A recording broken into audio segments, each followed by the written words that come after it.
Telugu young director channel చూస్తున్న ప్రేక్షకులందరికీ నమస్కారం.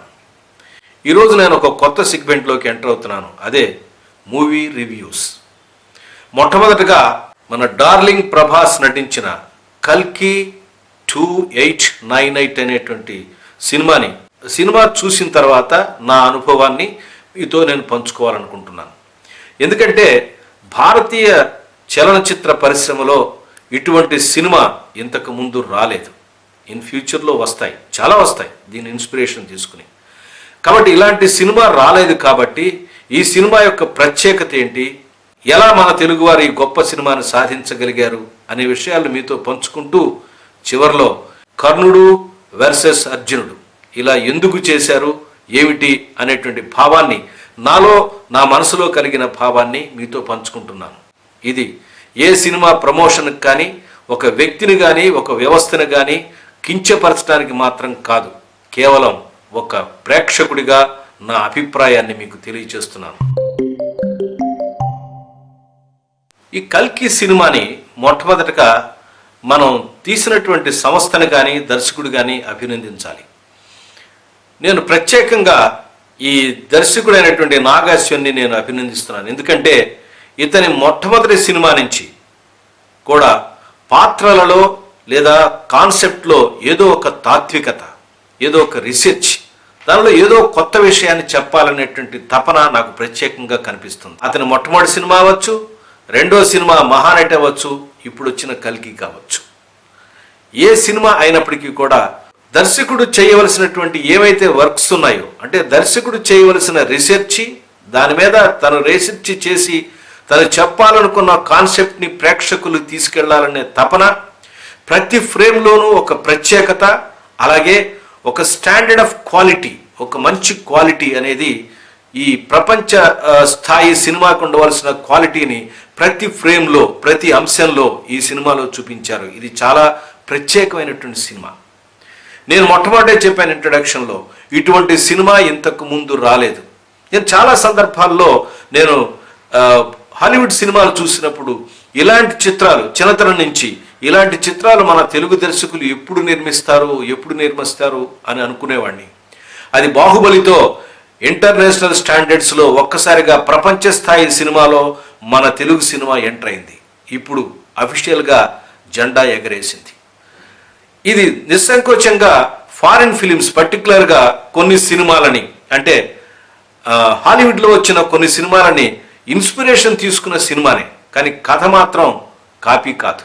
కథ సొంత కథ, మన కథ, మన పురాణాలలోంచి తర్వాత సూపర్ హీరోస్ని రెండింటిని కలిపి తయారు చేసిన ఒక హై కాన్సెప్ట్ స్టోరీ, లేదా హైబ్రిడ్ స్టోరీ అనొచ్చు. హై కాన్సెప్ట్ అనే కన్నా హైబ్రిడ్ స్టోరీ అనొచ్చు.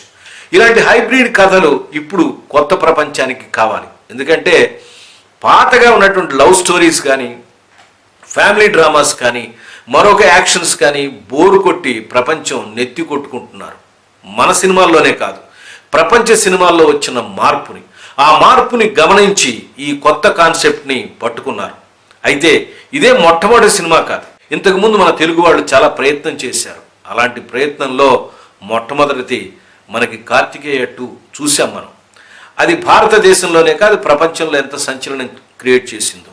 పురాణ పాత్రలను తీసుకొచ్చి ఇవాళ ఉన్నటువంటి నేటివ్ సమాజానికి, అంటే ప్రస్తుత సమాజానికి, ప్రస్తుతం ఉన్నటువంటి సబ్జెక్ట్స్కి కలిపి కొత్త రకం కథలు తయారు చేయటం, ఇవి ప్రేక్షకులకి ఎంతో ఆదరణ నోచుకుంటున్నాయి. అందుకే ఈ కథను కూడా నాగాశ్వన్ అలా తయారు చేసాడు అనిపించింది. అయితే కథ తయారు చేయటంలో తను చూపించిన మెళుకువలు కానీ అవన్నీ కూడా స్ట్రక్చర్లోనే ఉంటాయని నాకు అనిపిస్తోంది. కారణం ఎందుకంటే అతని మొదటి 2 సినిమాలు కూడా అవే ఉన్నాయి. ఇవాళ వస్తున్న కొత్త దర్శకులు సిడ్ఫీల్డ్ స్క్రీన్ ప్లే స్ట్రక్చర్ తెలవకుండానో, లేదా ప్రపంచ స్థాయిలో సినిమా స్ట్రక్చర్ తెలియకుండానో ఎవ్వరూ ఉండట్లేదు. కొత్తగా నూతన తరంలో వచ్చిన కొంతమంది, నేను అందరినీ ఒకే ఘాటును కట్టట్లేదు, కొంతమంది తెలిసి తెలియక చాలా చిన్న సినిమాలని, ఎటువంటి నిర్మాణమైనటువంటి స్ట్రక్చర్ లేకుండా సినిమాలు తీయటం, అట్టర్ ఫ్లాప్ని చూస్తున్నారు. అలాంటి తప్పుని ఎవరు చేయొద్దని చెప్పటమే ఈ ఎపిసోడ్ యొక్క ముఖ్య ఉద్దేశం. నేను ఈ సినిమా రిలీజ్ అయిన తర్వాత వెంటనే ఒక రివ్యూ చేయకపోవడానికి ప్రధాన కారణం ఏంటంటే, మనకి సినిమా నేర్చుకోవడానికి స్టూడెంట్స్ కోసం ఎటువంటి అభిప్రాయాన్ని చెప్పాలనే ఉద్దేశంతో ఈ రివ్యూసే కానీ సినిమా ప్రమోషన్స్ కోసం కాదు. అందుకనే సినిమా చూసిన తర్వాతే చెప్తున్నాను. నేను కూడా ఈ సినిమాని థియేటర్లో చూశాను. చాలా అద్భుతమైన చిత్రం. విజువల్గా ఈ సినిమా అనేది సూపర్. అతని క్రియేషన్ మనని ఒకసారి కాదు 100 సార్లు మెచ్చుకోవాలి. కానీ కాన్సెప్ట్ గురించి మరి ఆలోచించాలంటే ఇది చాలా కిచిడీ కాన్సెప్ట్గా అనిపించింది నాకు. కారణం ఏంటంటే చాలా సంవత్సరాలు ఈ సినిమా నిర్మాణం చేయటం, కథ ప్రారంభించినప్పుడు ఒక రకంగా, తర్వాత రకరకాలుగా మార్పు చెందుతూ ఉన్నది.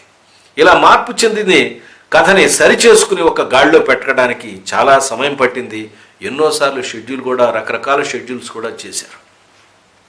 అయితే కథ మొత్తాన్ని ఒక వాస్తవ రూపానికి తీసుకొచ్చారు. ఇదంతా కూడా మనిషి యొక్క చేసే తప్పిదం. ప్రకృతితో మనిషి ఆడుకున్నప్పుడు మనిషి తనని తానే నాశనాన్ని కొని తెచ్చుకుంటాడు. అలా తెచ్చుకున్న తర్వాత మానవ సమాజంలో మిగిలిపోయినటువంటి వ్యక్తులు అక్కడ ఈ భూమి మీద మిగిలిపోయిన వాళ్ళందరూ కూడా ఒక చోట చేరి ఈ అన్యాయాన్ని లేదా ఈ అక్రమాన్ని నడుపుతున్న వ్యక్తిని లేదా మన ప్రకృతి శక్తికి వ్యతిరేకంగా ఉన్న శక్తిని ఎదిరించే మరొక కల్కి కోసం ఎదురు చూస్తూ ఉంటారు. అలా ఎదురు చూసి ఆ కల్కిని రక్షించుకొని దుర్మార్గాన్ని నాశనం చేయటమే ఈ కథ యొక్క కాన్సెప్ట్. ఇది చాలా కొంచెం కన్ఫ్యూజిటివ్గా క్లియర్గా లేదు కదా. అవును, హై కాన్సెప్ట్ కథలన్నీ కూడా, ఇలాంటి కాన్సెప్ట్ కథలన్నీ కూడా కొంచెం లోతుగానే ఉంటాయి. మనం చెప్పుకునే లవ్ స్టోరీ లాగానో, మనం చెప్పుకునేటువంటి ఫ్యామిలీ స్టోరీ లాగానో సింపుల్గా అర్థం కావు. జాగ్రత్తగా సినిమాను చూసి ఒడిచి పట్టుకోవాల్సిన బాధ్యత ఉంది. ఈ సినిమా చూస్తున్నంతసేపు అలా కళ్ళు అలా స్క్రీన్ మీదే ఉంటాయి. మనసంతా దాని మీదే కేంద్రీకృతం అయ్యేటట్టుగా దర్శకత్వం చేయటం దర్శకుడి యొక్క ప్రతిభ. ఇలాంటి చిత్రాల కథ తీసుకున్నప్పుడు మరొక ప్రాబ్లం ఏంటంటే కొత్త కాన్సెప్ట్ని ఇంట్రడ్యూస్ చేయటం దర్శకుడికి ఒక ఛాలెంజ్ అవుతుంది. అందరికీ పరిచయమైన బ్యాక్డ్రాప్ అయితే నో ప్రాబ్లం, కథను ప్రారంభించవచ్చు. ఒక కొత్త కాన్సెప్ట్ని కానీ, ఒక కొత్త రచయితను కానీ, ఒక కొత్త నటుని కానీ, ముఖ్యంగా కొత్త కాన్సెప్ట్ కానీ కొత్త నటుని కానీ పరిచయం చేసినప్పుడు దర్శకుడికి ఆ నటుడి యొక్క ఎబిలిటీని ఎస్టాబ్లిష్ చేయడానికి టైం పడుతుంది. అలాగే ఆ కాన్సెప్ట్లో ఉన్నటువంటి మంచి చెడులని, తర్వాత ఆ బ్యాక్డ్రాప్ని వర్ణించడానికి, ఒక కొత్త అట్మాస్ఫియర్ని వర్ణించడానికి ఎక్కువ టైం పడుతుంది. అందువల్లే మనకి ఈ సినిమా అలా అనిపించింది. అందులో చాలామంది ఫస్ట్ హాఫ్ పర్వాలేదు, సెకండ్ హాఫ్ బ్రహ్మాండంగా ఉంది అని అంటే, కథ ప్రారంభమైంది సెకండ్ హాఫ్లో. ఫస్ట్ హాఫ్ అంతా జనరల్గా ఏముంది, కథ ఎస్టాబ్లిష్మెంట్ అంటే కథలో పరిచయం, ఎటువంటి బ్యాక్డ్రాప్లో ఏ పీరియడ్లో ఎప్పుడు ఎలా ఎవరి మధ్య కథ జరుగుతుంది అనే విషయాన్ని ఎస్టాబ్లిష్ చేయడానికి రకరకాల ప్లేస్లు చేయటం కోసమే అవుతుంది. ఈ సినిమాలో కాశీ నగరం అయిపోయిన తర్వాత, పూర్తిగా ఎండిపోయిన తర్వాత, the last city and first city in the universe అని చెప్పి కథ మొదలెట్టాడు. దీనిలో రాజేంద్ర ప్రసాద్ ఆయన ఒక ప్రముఖ పాత్ర పోషించాడు. నేను ఈ సినిమా చూస్తున్నప్పుడు నాకు అనిపించిన ఒక విషయం ఏంటంటే, పాత్రల ఆహార్యం విషయంలో ఈయన ఇంతకుముందు వచ్చిన హాలీవుడ్ సినిమాల్లో కొన్ని సినిమాలను ఫాలో అయ్యారేమో డైరెక్టర్ అనిపిస్తుంది. ఈ రాజేంద్ర ప్రసాద్ యొక్క క్యారెక్టర్ మనకి 10 కమాండ్మెంట్స్లో మోజెస్ క్యారెక్టర్ లాగా అనిపిస్తూ ఉంటుంది. తర్వాత కాంప్లెక్స్లో ఉండే కొన్ని క్యారెక్టర్లు కూడా మ్యాట్రిక్స్, తర్వాత ట్రాన్స్ఫార్మర్స్, ఇలా ఉన్న పాత్రల యొక్క ఇన్స్పిరేషన్తో, నేను కాపీ అని అంటాం అనేది అసహ్యంగా ఉంటుంది, ఇది కాపీ కాదు, ఇది ఇన్స్పిరేషన్తో కొత్తగా ఆలోచించి కొత్తగా క్రియేట్ చేసిన క్యారెక్టర్లే నాకు అనిపిస్తోంది. ఎందుకు ఇలా చేశారనంటే, ఇది మన దేశంలోనో మన రాష్ట్రంలోనో చూసే చిత్రం కాదు వాళ్ళు అనుకున్నది. మొత్తం ప్రపంచవ్యాప్తంగా చూడాలి. ప్రపంచవ్యాప్తంగా యాక్సెప్ట్ చేసినటువంటి విజువల్స్ ఏముంటాయి, ఏ టైప్ ఆఫ్ విజువల్స్ ఉన్నాయి, ఏ type of standard of visuals ఉన్నాయి, ఏ టైప్ ఆఫ్ ఆహార్యం ఉన్నది, ఆ తర్వాత ఏ టైప్ ఆఫ్ పిక్చరైజేషన్ ఉంది, ఎలాంటి ఎమోషన్ తీసుకొచ్చారు, ఇవన్నీ కూడా అబ్జర్వ్ చేసిన తర్వాతే ఈ సినిమా నాగేశ్వరిని తీశాడని నాకు క్లియర్గా అనిపిస్తుంది. అందుకనే మనం సినిమా చూస్తున్నంతసేపు మన తెలుగు సినిమా చూస్తున్నట్టు అనిపించదు. ముఖ్యంగా ఏదో ఒక హాలీవుడ్ సినిమా చూస్తున్నామా అనిపిస్తుంది. ఎప్పుడైతే మన క్యారెక్టర్లు, మన ఆర్టిస్టులు కనబడతారో, అరే ఇది మన సినిమా కదా, మన ప్రభాస్ సినిమా యాక్ట్ చేసిన సినిమా, తెలుగు సినిమా అనిపిస్తుంది. అలా కాదనుకుంటే ఇది ఒక ఇంటర్నేషనల్ ఫిల్మే. నేను అందుకే అంటాను ప్రభాస్ని ఇంటర్నేషనల్ స్టార్ అని. యూనివర్సల్ స్టార్, ఇంటర్నేషనల్ స్టార్ కాదు, యూనివర్సల్ స్టార్. ప్రపంచంలో ఇట్లాంటి నటుడు మరొకడు లేడు అంటంలో ఏమాత్రం, అంటే సూపర్ నటుడు, ఆస్కార్ ఇచ్చే నటుడు అని కాదు. ఇలాంటి ఆహార్యం ఉండి ఒక పాత్ర ఇచ్చినప్పుడు దానికి సరిపడేటువంటి బాడీని, సరిపడేటువంటి యాక్షన్ ఇవ్వగలిగే హీరో ఇప్పుడు ప్రపంచంలో ఇతను ఒక్కడే అనిపిస్తోంది. మీరు చూడండి, వేరే ఆర్టిస్టులు కూడా ఇలాంటి పాత్రలు వేసి మీరు ఆలోచించండి, మీరు అప్పుడు అనిపిస్తుంది ఇతన్నే మన దృష్టి వెళ్తుంది, అంటే ఆ పాత్రకు అతనే సూట్ అవుతాడు. అందుకే నేను అన్నాను ప్రభాస్ని యూనివర్సల్ స్టార్. మన తెలుగు సినిమా రిలీజ్ అయిందనుకోండి, బాలీవుడ్ వాళ్ళకి ఒక రకమైన అసూయ వచ్చేసింది మన సినిమా చూసి. ఏమనే వీళ్ళు సినిమాలు చూస్తే ఇక్కడ కొట్టుకెళ్ళిపోతున్నారు రా అని చెప్పని. వాళ్ళు ఎంత తొక్కాలను ప్రయత్నిస్తే మన వాళ్ళు స్ప్రింగ్ లాగా అంత పైకి లేస్తారు. మీరు ఏం చేద్దాం నెగిటివ్ ప్రచారం చేసినా, ఎలాంటి నెగిటివ్ ప్రచారం చేసినా, పాజిటివ్గా సినిమా ఉందంటే, కథ బాగుందంటే, కొత్తగా ఉందంటే ప్రేక్షకులు ప్రపంచవ్యాప్తంగా బ్రహ్మరథం పడతారు. అది లాంగ్వేజ్తో సంబంధం లేదు. మరి ఎన్ని సినిమాలు మన ఫారిన్ సినిమాలు అంటే హాలీవుడ్ సినిమాలు మన తెలుగులో డబ్బు అయితే మనం సూపర్ హిట్ కాలేదు. అలాగే కాన్సెప్ట్ బాగుంటే, కాన్సెప్ట్ ప్రజెంటేషన్ కనుక క్లియర్గా ఉంటే ప్రపంచంలో ఏ సినిమా అయినా ఎక్కడైనా ఆడుతుంది అంటానికి మన కల్కి కూడా ఒక నిదర్శనం. ఈ సినిమాలో మొట్టమొదట చెప్పుకోవాల్సినప్పుడు ఎవరి గురించి చెప్పుకోవాలనుకుంటే ఆర్ట్ డైరెక్టర్ వర్క్. ఒక దర్శకుడు ఊహించినటువంటి విజువల్ని అప్పటిదాకా ప్రపంచంలో లేదండి. లేని విషయాన్ని చెప్పి అర్థం చేసుకుని దాన్ని రీక్రియేట్ చేయగలగటం, అది నిజంగా హ్యాట్స్ ఆఫ్. సూపర్గా చేశారు. దర్శకుడు విజువల్, ఆర్ట్ డైరెక్టర్ కష్టం ప్రతి ఫ్రేమ్లో, సినిమా ప్రతి ఫ్రేమ్లో కనపడుతుంది. ఎవరైనా సరే ఈ ఆర్ట్ డైరెక్షన్ డిపార్ట్మెంట్ని అభినందించి తీరవలసిందే. ఇంతకుముందు చూడని ఒక ప్రపంచాన్ని, కొత్త ప్రపంచాన్ని మన కళ్ళకు కట్టినట్టుగా కట్టి పడేశారు మన సినిమా థియేటర్లో. చూస్తున్నంతసేపు ఒక పావుగంట సినిమా తర్వాత మనం ఆ ప్రపంచంలో వ్యవహరిస్తాం. ఇది ఒక మంచి లక్షణం. అంటే ప్రేక్షకుల్ని కూడా ఒక పాత్రలాగా, ఒక క్యారెక్టర్గా క్రియేట్ చేయగలిగే శక్తి కనుక దర్శకుడికి ఉంటే ఆ సినిమా సూపర్ హిట్ అవుతుంది. అలా ప్రేక్షకుడిని కూడా ఒక పాత్రగా చేయాలంటే దర్శకుడి యొక్క దర్శకత్వ నైపుణ్యంతో పాటుగా art director and cameraman work కూడా చాలా ఇంపార్టెంట్. ఈ సినిమాలో కెమెరా డిపార్ట్మెంట్ తీసుకున్నటువంటి శ్రద్ధ కానీ, చేసిన లైటింగ్ కానీ, విజువల్స్ కానీ, పిక్చరైజ్ చేసిన విజువల్స్ కానీ, ఆ టెక్నిక్స్ కానీ ఇంటర్నేషనల్ స్టాండర్డ్స్కి ఏ మాత్రం తగ్గవు. సూపర్. ఇది ఒక ఇంటర్నేషనల్ ఫిలిం అని నేను అంటాను. అద్భుతమైన పిక్చరైజేషన్, సినిమా మొత్తం ఒక టోన్ వాడారు, అద్భుతమైన టోన్. అది చూడటానికి ఎంతో ఆహ్లాదంగా కనపడుతూ ఉంటుంది. ప్రతి వ్యక్తిని తొందరగా దానిలోకి అడాప్ట్ అవడానికి మనకి మానసికంగా సిద్ధం చేస్తుంది. భలే చక్కటి టెక్నిక్ ఉపయోగించారు. దీన్ని నేను ఈ కెమెరా డిపార్ట్మెంట్ని, ఆర్ట్ డిపార్ట్మెంట్ని, వీళ్ళిద్దరినీ సవ్యంగా ఉపయోగించుకున్నటువంటి దర్శకుడిని అభినందించకుండా ఉండలేము. మనం చేసేటటువంటి నెగ్లిజెన్స్ వల్ల, మానవ తప్పిదాల వల్ల, లేదా ఈ కలి ప్రభావం వల్ల ఎప్పుడైతే ప్రపంచం అంతమైపోతుందో అక్కడక్కడ మిగిలిపోయిన జాతులన్నీ కూడా ఒక చోట చేరతారు. అక్కడ ఏ జాతి అని చెప్తాం? నేను హిందువునని చెప్తానా, నేను భారతీయుడని చెప్తానా, లేదా నేను అమెరికన్ అని చెప్తానా, లేకపోతే నేను ఆఫ్రికన్ అని ఏమని చెప్తాం? ఎవరు లేరు. మిగిలిన వాళ్ళే కొంతమంది. ఆ మిగిలిన వాళ్ళు బ్రతుకు కోసం పోరాటం, మనుగడ కోసం పోరాటం, స్ట్రగుల్ ఫర్ ఎగ్జిస్టెన్స్. ఇదే మానవ పరిణామానికి ప్రధాన సూత్రం. Struggle for existence. అక్కడ కాంప్లెక్స్ నుంచి వచ్చేటటువంటి ఆ ఛాలెంజ్ని తట్టుకుని కల్కిని రక్షించుకొని, కల్కి యొక్క ఆవిర్భావం కోసం ఎదురు చూసేవాళ్ళు, పాటుపడేవాళ్ళు ఎవరైతేనో రెబల్స్ యొక్క వాళ్ళ యొక్క గోల్ అది. దానికోసం బతుకుతున్నారు. ఇక అక్కడ నువ్వా నేనా అని ఎత్తుక్కునే ప్రయత్నం లేదు. దానిలో మనం దూరి, అరే ఇది హిందువుల కథ కదా, మన ఇండియన్స్ కథ కదా, కథలో తెలుగు కథ కదా, దీనిలో దానికి మరియమ్మ అని పేరు పెట్టారేంటి, మహాలక్ష్మి ఎందుకు పెట్టలేదు, ఇలాంటి మాటలు మాట్లాడటం అనేది ఈ కథలకి పనికిరాదు. ప్రతి దానిలో కూడా మతాన్ని లేదా రంధ్రాన్వేషణ చేయటం మొదలు పెడితే ఏదో దానిలో దొరుకుతుంది. ఇది ఎవరిని ఉద్దేశించింది కాదు, కల్పిత పాత్రలతో చేసిందని. నా ఉద్దేశం కూడా మహాభారతంలోంచి తీసుకున్నటువంటి బ్యాక్డ్రాప్లోంచి తీసుకున్న కొన్ని పాత్రల నుంచి తీసుకుని ఇన్స్పైర్ అయి రాసుకున్నదే కానీ యాజ్ ఇట్ ఈజ్ మహాభారతం కాదు.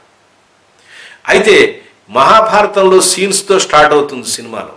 నాకు చాలా అద్భుతంగా అనిపించింది. మహాభారతాన్ని మనవాళ్ళు కనుక తీయాలనుకుంటే అద్భుతంగా తీస్తారన్న కాన్ఫిడెన్స్ నాకు మరోసారి కలిగింది. ఈ సినిమా మీద ఎక్కువగా సినిమా రిలీజ్ అయిన తర్వాత వచ్చిన కాంట్రవర్సీ పాయింట్స్ కానీ రకరకాల కామెంట్స్ కానీ నాకు కొద్దిగా అనిపించినాయి. వాటి మీద కొంచెం ఆలోచన చేద్దాం మనం. అలాగే బాహుబలి రిలీజ్ అయినప్పుడు ఒక ప్రశ్న వెళ్ళిపోయింది, కట్టప్ప బాహుబలిని ఎందుకు చంపాడు? అదేదో షార్ట్ పెట్టాడు అక్కడ ఇంట్రెస్టింగ్ కోసం, ఎండ్ అవడం కోసం అని. ఇంకా అది ప్రపంచం వైరల్ అయిపోయి సెకండ్ సినిమా కోసం 2 పార్ట్ కోసం ఎదురు చూశారు. ఈలోపుగా తిప్పి ఆ కథను ఎట్టారో నెత్తు జుట్టు పిక్కున్నారు మన కథా రచయితలు వాళ్ళందరూ కూడా. చివరికి కష్టపడి పార్ట్ 2 తీశారు, అది కూడా హిట్ అయింది, నో ప్రాబ్లం. ఏదో ఒక కంటెంట్ వైరల్ చేయటం. నేను ఈ సినిమాని పూర్తిగా చూశాను. సినిమా బిగినింగ్లో వచ్చేటటువంటి మహాభారత యుద్ధానికి సంబంధించిన సన్నివేశాలు అద్భుతంగా ఉంటాయి. మనం చాలా సినిమాల్లో కృష్ణుని చూపిస్తాం, ఇలా కూర్చుని ఆయన భగవద్గీతను బోధించటం, లేదా చాలా శాంతంగా ప్రశాంతంగా ట్రిక్కిష్గా చక్కగా సాఫ్ట్గా మాట్లాడే కృష్ణుని. వాడితే అశ్వత్థామ లాంటి వాడు గింగిరేలు తిరిగి అట్లా పడిపోయేటటువంటి యోధుడైన కృష్ణుడిని ఇంతకుముందు సినిమాలో చూడలేదు. ఫస్ట్ టైం నేను చూసి చాలా ఆనందించాను. కృష్ణుడేమి ఒట్టునే కూర్చుని ప్రవచనాలు చెప్తునో లేకపోతే సూక్తులు చెప్తునో వాళ్ళకి వీళ్ళకి హెల్ప్ చేస్తునో ఇలా ఉండండి నాయనా అని సాఫ్ట్గా మన సినిమాలో చూపించినట్టుగా లేదు. కృష్ణుడు కూడా ఒక యోధుడు, ఒక రాజు. చాలా యుద్ధాలు చేశాడు, బోలిడ్లో గెలిచాడు, కొన్నిట్లో ఓడిపోయిన సందర్భాలు, ఓడిపోయిన పక్కకు తప్పుకున్న సందర్భాలు కూడా ఉన్నాయి. అట్లాంటి కృష్ణుడిని ఫస్ట్ టైం చూపించడం అనేది దర్శకుడు ఆలోచన. నేను చాలా చాలా ఆనందించాను. ఒక్క గుద్దితే అశ్వత్థామని ఎదురు తన్నుకుంటే గింగిరాలు తిరుగుతాడు. ఆ తర్వాత చెప్తాడు ఇలా ఎలా ఉండాలని చెప్పి శపిస్తాడు అతను చేసిన దుర్మార్గాన్ని. ఇది చాలా గొప్పగా ఉన్నది. అలాగే రెండోది ఇంకోటి, ఈ సినిమా పురాణాలని తీసుకుని చెప్పేటప్పుడు మన వాళ్ళు చాలా పురాణాల మీద ఇంతకు ముందు కూడా చాలా వక్రీకరణలు వచ్చాయి. ఇక్కడే మనం చెప్పుకోవడానికి అర్జునుడి కన్నా కర్ణుడు గొప్పవాడా సినిమాలోనే చెప్పలేదు. దానిలో డైలాగులు పూర్తిగా విన్నట్టయితే చెప్తుంది. అర్జునుడు అంటాడు, కృష్ణ కర్ణుడు వేసిన బాణానికి నా రథం 2 అడుగులు వెనక్కి వెళ్ళింది, నేను వేసిన బాణానికి 10 అడుగులు వెనక్కి వెళ్ళింది, అసలు ఇలా వెళ్ళటం ఏంటి అని. అంటే ఎవరు ఎక్కువ తక్కువ కాదు. ఇక్కడ పాత్రల పాయింట్ ఆఫ్ వ్యూలో ఎప్పుడైతే సినిమాటిక్ లిబర్టీ తీసుకుంటారో పాత్రల పాయింట్ ఆఫ్ వ్యూలో చెప్పడం. అలాగే అశ్వత్థామ చేత అతనికి అట్లాంటి మరణం వచ్చి ఉండకూడదు. అంటే అశ్వత్థామ కౌరవుల గ్రూప్లో ఉన్నాడు, అతని మనసులో అనిపించి ఉండొచ్చు అని ఒక దర్శకుడి యొక్క ఊహ. అంత మాత్రం చేత అర్జునుడి కన్నా కర్ణుడు గొప్పవాడని ఎక్కడా ప్రతిస్థాపన చేయలేదు. ఇది పార్ట్ 1 ఓన్లీ పాత్రల పరిచయం వరకే అయింది. ఇలా అనుకుంటున్నాయి అని. అలాగే కర్ణుడు ఆ కాలంలో ఉన్నప్పుడు కర్ణుడు ఇప్పుడు కూడా కర్ణుడిలో అన్ని దుర్గుణాలు ఉన్నాయా, అన్ని మంచి గుణాలే ఉన్నాయంటే మనం ఎగ్జాంపుల్గా చెబుతాం. మన కుర్రాడు 2 కుర్రాళ్ళు ఉన్నారనుకుందామండి. ఒకడేదో సాఫ్ట్గా మంచిగా చదువుకుని హ్యాపీగా ఉన్నాడు, ఒకడు మంచివాడే కానీ ఒక రౌడీ అమ్మటి తిరుగుతున్నాడు అనుకుందాం ఉదాహరణకి. ఇప్పుడు వీళ్ళిద్దరూ, అతను రౌడీగా ఉన్నవాడు చాలా దాన ధర్మాలు చేస్తాడు, ఇతను మామూలుగా ఇతను చేసే పని ధర్మంగా ఇతను చేస్తూ ఉంటాడు. అతను దాన ధర్మాలు చేస్తున్నాడు కాబట్టి ఆ రౌడీతో కలిసి చేసిన పనులు ఇతను సంబంధం లేదని అందామా? ఎలా అంటాం? చట్టం ఒప్పుకోదు కదా, దాన్నే ధర్మం అంటాం. ధర్మానికి విరుద్ధంగా ఒకళ్ళు, ధర్మాన్ని ఆచరించి ఒకడు, 2 పాత్రలు ఉన్నాయి. అందుకనే స్నేహానికి సంబంధించినప్పుడు కానీ సపోర్టుకు సంబంధించిన కానీ అలాగే ఈ ఉదాహరణలుగా చెప్తూ ఉంటారు. మీరు చూడండి, కృష్ణరాయబారం సీన్లో కూడా చాలా నాటకాల్లో మన వాళ్ళు చూపించారు కూడా. కృష్ణుడు, అర్జునుడు, దుర్యోధనుడు ఇద్దరూ కూడా కృష్ణుడి సహాయానికి అడగటానికి వెళ్ళినప్పుడు వాళ్ళ ఆలోచన దృక్పథం ఎట్లా ఉంది? అహంభావంతో ఇతనేమనుకున్నాడు, అణుకువతో ప్రేమతో భగవంతుని ఎట్లా సాధించాడు. ఇలా పాత్రల యొక్క వైరుధ్యం ఉంది. ఆ వైవిధ్యం ఉన్న పాత్రలు అని ప్రదర్శించడమే కానీ దీనిలో వక్రీకరించి ఇది ఇలాంటి పాత్ర అనేది నాకు పెద్దగా అనిపించలేదు. వాస్తవంగా నేను చెప్తున్నాను. అలాగే ఒకవేళ గనక అట్లా ఆలోచనగా ఉంటే మాత్రం తర్వాత తీసే పాటలో తప్పకుండా దర్శకుడు కరెక్ట్ చేసుకోవాలి. ఎందుకంటే మన పురాణాలని, మన ఇతిహాసాలని మనల్ని మనమే కించపరుచుకుంటామా? ఇది చాలా తప్పు ఆలోచన. ఒకవేళ నాగవశ్యం అన్నటువంటి ఆలోచన ఉన్నట్టయితే ముందు ముందు చిత్రాల్లో రాబోయే రెండో పార్ట్లో దయచేసి సరి చేసుకోండి. మీకు చూడండి, మీరు పరిశోధన చేయండి. తెలియకపోతే తెలిసిన వాళ్ళని అడగండి, 10 మందిని అడగండి. మీ అభిప్రాయాన్ని సరి చేసుకోండి. అంతేగాని మీ అభిప్రాయాన్ని ప్రేక్షకుల మీద రుద్దద్దు. అలా రుద్దారనుకోండి, సినిమాని తీసి ఇలా పక్కన పడేస్తారు. ఎందుకు చెప్తున్నానంటే ఇది ఎన్టీ రామారావు గారికి వర్కౌట్ కాలేదు. ఎన్టీ రామారావు గారు ఒక సినిమా తీశారు, దానవీర సూరకర్ణ అని. పేరేమో కర్ణ ఉంటుంది, దానిలో దుర్యోధనుడి కార్యక్రమం. ఎందుకు హిట్ అయ్యింది అంటే దుర్యోధనుడి పాత్ర డైలాగుల మీద సినిమా హిట్ అయింది. నేను అప్పుడు ఆ సినిమా రిలీజ్ అయినప్పుడు చూశాను, కృష్ణుడి పాత్ర చాలా వరస్ట్గా ఉందని. అంటే శ్రీరామరాజ్యంలో బాలకృష్ణ గారు రాముడిగా వేస్తే ఎట్లా జనాలు క్రిటిసిజం వచ్చిందో ఆ స్టాండర్డ్ లేదనుకుంటారో, ఇంతకుముందు వేసినటువంటి సినిమాల్లో కృష్ణుడిలాగా ఎన్టీ రామారావు లేడు. ఆయన దుర్యోధనుడి పాత్రకి అద్భుతంగా వచ్చింది పేరు. ఆ పేరుతోనే కౌంటర్గా రిలీజ్ అయిన కురుక్షేత్రం మీద కూడా సినిమా హిట్ అయింది. కానీ విచిత్రంగా వచ్చిన ఊపుతో ఏం చేశారంటే ఎన్టీ రామారావు గారు, ఇది వాస్తవం, మీరందరికీ తెలిసింది, ఇది నేనేమి కల్పించింది కాదు. ఆయన విరాట పర్వం మీద కీచకుడిని ఈ దుర్యోధనుడి ప్లేస్లో పెట్టి ఒక సినిమా తీశారు, విరాట పర్వం అని. అట్టర్ ఫ్లాప్ అయింది సినిమా. ఎందుకని? పాత్రల పట్ల సమాజంలో ఉన్నటువంటి ఎటువంటి ముద్ర ఉంది, ఎటువంటి అభిప్రాయం ఉంది, ఎట్లాంటి ఉన్నదని పట్టించుకోకుండా మీరు ప్రతి పాత్రకి దొరికిన ప్రతి పాత్రని హైలైట్ చేద్దామని చూస్తే ప్రేక్షకులు పిచ్చివాళ్ళు కాదు, ప్రజలకు కూడా మనకెంత తెలుసో అంతకన్నా ఎక్కువ తెలుసు. ఆ విషయం గుర్తుపెట్టుకోవాలి. ఈ సినిమాలో ఎందుకు ఇంత బాగా ఆడిందంటే మనం అనుకున్న డిస్కషన్ చేసిన యూట్యూబ్లోనో లేదా సోషల్ మీడియాలో డిస్కస్ చేసినటువంటి అంత దుర్మార్గం దానిలో లేదు. ఒక పాయింట్ అయితే ఉంది, సినిమా మీద వచ్చిన నెగిటివ్ పబ్లిసిటీ అది హిట్ అవటానికి కారణం కాదు. సినిమాలో విషయం ఉంది కాబట్టే ప్రేక్షకులు చూస్తున్నారు, కుటుంబ సమేతంగా పిల్లలతో పాటు వచ్చి చూస్తున్నారు. ఏ సినిమాలో అయితే పిల్లలు కనుక ఎక్సైట్ అవుతారో, వాళ్ళకి విజువల్గా వాళ్ళకి ఇన్వాల్వ్ అవుతారో ఆ సినిమా సూపర్ హిట్ అవుతుంది. అటువంటి స్టార్, అటువంటి హీరో సూపర్ హీరో అవుతాడు. ఇది సూపర్ హీరోస్ కథ, అందుకనే సూపర్ హిట్ చేశారు. పైగా విజువల్గా సూపర్గా ఉన్న కథ. దీనిలో ముఖ్యంగా 4 విషయాలను నేను చెప్తాను. ఆ 4 విషయాలు కొత్తగా ఉండటం వల్లే, అద్భుతంగా ఉండటం వల్లే ఈ సినిమా హిట్ అయింది. వాటిలో మొట్టమొదటిది కథ. ఈ కథ ఎట్లాంటిదంటే తర్వాత ఏం జరుగుతుందో దర్శకుడు చెప్పి చూపిస్తే తప్పితే మనం ఊహించడం కష్టం. కాబట్టి ఎప్పుడు కథ కూడా, కథతో పాటు దర్శకుడితో పాటు సినిమాతో పాటు ప్రేక్షకుడు కూడా ఒక పాత్రై దాన్ని అన్వేషిస్తాడు. తాను కూడా ఆ కథకుడు, దర్శకుడు సృష్టించినటువంటి సమాజంలో ఒక వ్యక్తిగా మారిపోతాడు. అందుకే ఇన్వాల్వ్మెంట్ ఉంటుంది. రెండోది ఒక కొత్త ప్రపంచం, అంటే అప్పటిదాకా చూడని ఒక కొత్త ప్రపంచాన్ని. అంటే హాలీవుడ్ సినిమాల్లో ఇటువంటి ప్రపంచం చేశారు, కానీ ఇది కొత్తగా ఉంది అనిపించటం. 2, నటీనటులు యొక్క పెర్ఫార్మెన్స్, అద్భుతమైన పెర్ఫార్మెన్స్. 4వది అన్నిటికన్నా ముఖ్యమైనది, ఇప్పటి సమాజంలో అంటే ఇప్పుడున్న ప్రస్తుత పరిస్థితుల్లో యూత్ ఎటువంటి సినిమాలు ఆలోచిస్తున్నారు, ఎటువంటి సినిమాలు చూస్తున్నారు. అంటే సాధారణంగా వచ్చే సినిమాలతో విసిగిపోయారు. అవన్నీ స్టాండర్డ్స్ తక్కువగా ఉన్నాయి. హై స్టాండర్డ్ సినిమాలన్నీ అయిపోయాయి. కారణం ఏంటి? మన సమాజంలోంచి అంటే మన దేశంలోంచి ఎక్కువగా రకరకాల దేశాలకి మన వాళ్ళు వలస వెళ్ళిపోయారు. ఆర్థికంగా, సామాజికంగా రకరకాల రంగాల్లో మనం కూడా వివిధ దేశాల్లో విస్తరించాం, ఎదిగాం కూడా. టెక్నికల్గా ఎదిగాం, తర్వాత ఫైనాన్షియల్గా ఎదిగాం, అన్ని రకాలుగా ఎదిగాం. ఆ ఎదిగిన తర్వాత మనకన్నా ఒక స్టెప్ ఎక్కువ ఉన్నటువంటి ఏదైతే ఉంటుందో ఆ రంగానికి మన వాళ్ళు అందరూ కూడా ఎదగడానికి ప్రయత్నిస్తారు. ఆ ప్రయత్నమే సినిమా రంగంలో కూడా జరిగింది. సినిమా రంగంలో కూడా మనం మామూలుగా వచ్చే సినిమాలు కాదు అబ్బాయి, మాకు కూడా హాలీవుడ్ స్టాండర్డ్ ఉన్న సినిమాలు మాత్రమే కావాలి. అందుకనే తెలుగు సినిమాల్లో చూడండి, ఇప్పుడు చాలామంది దర్శకులు పాన్ ఇండియా అంటున్నారు. అంటే ఏంటి? కేవలం మన తెలుగులో తీసుకుంటే మనకు వర్కౌట్ కావట్లేదు, బడ్జెట్ వర్కౌట్ కావటం లేదు. ఇది ప్రాబ్లం. అందుకోసం ఏం చేస్తున్నాం, సార్వజనీనమైన సబ్జెక్ట్ని, అంటే ప్రపంచంలో ఈ సినిమా ఎక్కడ ఏ భాషలో ఈవెన్ సబ్ టైటిల్లో వేసినా సూపర్గా ఉండే సినిమాని మనం తీయాలని ప్రయత్నిస్తున్నాం.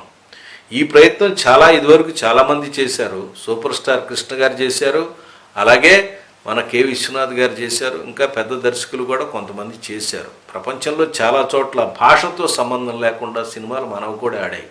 కానీ ఈ రేంజ్ స్కేల్ ఆఫ్ విజువల్స్ లేవు, ఈ రేంజ్ పెట్టుబడి లేదు, ఈ రేంజ్ కాస్టింగ్ లేదు, ఈ రేంజ్ టెక్నాలజీ లేదు, గ్రాఫిక్స్ కానీ ఆ విజువలైజేషన్ కానీ ఈ రేంజ్లో లేదు. కథాపరంగా, తర్వాత సన్నివేశ పరంగా, దానిలో ఎమోషనల్ పరంగా అటువంటి సినిమాలు ప్రయోగాలు చేశారు. ఇప్పుడు టెక్నాలజీ పరంగా ప్రయోగం చేస్తున్నారు, కాన్సెప్ట్ పరంగా ప్రయోగాలు చేస్తున్నారు. అది దీనిలో కొత్తతనం. ఇది 4వ అంశం. అందుకే ప్రేక్షకులు ఈ సినిమాని బ్రహ్మరథం పట్టారు. మనం ఎంత మొత్తుకున్నా, కర్ణుడు అర్జునుడు దాన్ని కాంట్రవర్సీ చేసిన, హిందువులకు వ్యతిరేకంగా తీసిన, మన శాస్త్రాన్ని నాశనం చేస్తున్నారు, మన సంస్కృతి సాంప్రదాయాలు దెబ్బతీసే సినిమాని మన నెగిటివ్గా తీసిన, బాలీవుడ్ వాళ్ళు ఎంత కక్ష కట్టినా సినిమా ఆగట్లేదు. కారణం ఏంటి? మనం అనుకునేంత నెగిటివ్ దానిలో లేదు. నిస్సందేహంగా ఒక విషయం చెప్పదలుచుకున్నాను. ఒకవేళ తర్వాత తీయబోయే చిత్రంలో గనక కర్ణుడు గొప్ప, తర్వాత మిగతా వాళ్ళందరూ తక్కువ అని గనక నాగశ్వన్ ఆలోచించి సినిమా స్క్రిప్ట్ రాసినట్టయితే, ఇంతకుముందు దర్శకులకు ఏం జరిగిందో ఇప్పుడు కూడా అదే జరుగుతుంది. ఇంతకుముందు నిర్మాతలకు ఏం జరిగిందో మీకు కూడా అదే జరుగుతుంది. ఒక్క విషయం ప్రతి దర్శకుడు గుర్తుపెట్టుకోవాలి, దర్శకుడికి మొట్టమొదటి ఉండాల్సింది కామన్ సెన్స్. అలాగే ప్రేక్షకులకు కూడా కామన్ సెన్స్ ఉండాలి, విమర్శించే విమర్శకులకు కూడా కామన్ సెన్స్ ఉండాలి. కామన్ సెన్స్ లేకుండా మాట్లాడితే అది నాన్ సెన్స్గా ఉంటుంది. దయచేసి నెక్స్ట్ వచ్చే చిత్రాల్లో, అంటే తర్వాత రాబోయే కల్కి 2లో కూడా ఇలాంటి కాంట్రవర్సీ లేకుండా, తర్వాత రాబోయే చిత్రంలో 2లో మన పురాణాలని, మన ఇతిహాసాలని, మన యొక్క సంస్కృతి సాంప్రదాయాలని కించపరిచే సబ్జెక్ట్ మాత్రం తీయవద్దని నాగశ్వన్కి నా నుంచి రిక్వెస్ట్. ఎందుకంటే మనల్ని మనం కించపరుచుకుంటే, మన సంస్కృతిని మనం తక్కువ చేసుకుంటే ఎవ్వరూ కూడా గౌరవించరు. నిన్ను నువ్వు గౌరవించుకోవటం మొట్టమొదట తెలియాలి. అప్పుడే నీకు సమాజంలో గౌరవం వస్తుంది. మరో మంచి చిత్రంతో, మరో మంచి విశ్లేషణతో మీ ముందుకు వస్తాను. నమస్కారం. తర్వాత రాబోయే చిత్రంలో 2లో మన పురాణాలని, మన ఇతిహాసాలని, మన యొక్క సంస్కృతి సాంప్రదాయాలని కించపరిచే సబ్జెక్ట్ మాత్రం తీయవద్దని నాగశ్వన్కి నా నుంచి రిక్వెస్ట్. ఎందుకంటే మనల్ని మనం కించపరుచుకుంటే, మన సంస్కృతిని మనం తక్కువ చేసుకుంటే ఎవ్వరూ కూడా గౌరవించరు. నిన్ను నువ్వు గౌరవించుకోవటం మొట్టమొదట తెలియాలి. అప్పుడే నీకు సమాజంలో గౌరవం వస్తుంది. మరో మంచి చిత్రంతో, మరో మంచి విశ్లేషణతో మీ ముందుకు వస్తాను. నమస్కారం.